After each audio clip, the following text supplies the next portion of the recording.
una persona ci ha chiesto aiuto tramite il mail, specificando che lei era sola, chiusa in casa, con la paura di uscire e che non sapeva neppure come portare la spazzatura.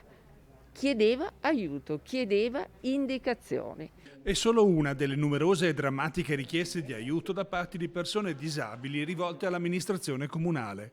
Gli invalidi, ma più in genere tutti i cosiddetti soggetti fragili, stanno subendo pesanti ricadute nel loro quotidiano dovute agli effetti della pandemia.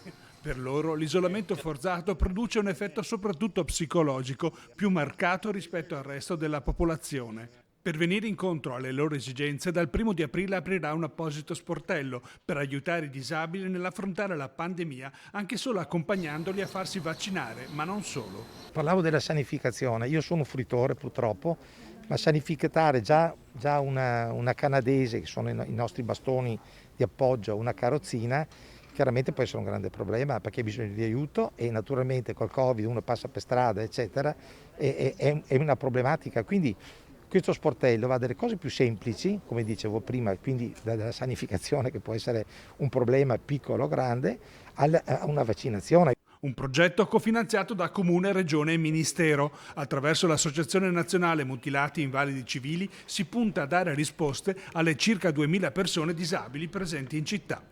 Un progetto importante, ma soprattutto uno sportello gratuito aperto a tutte le persone con disabilità della nostra città.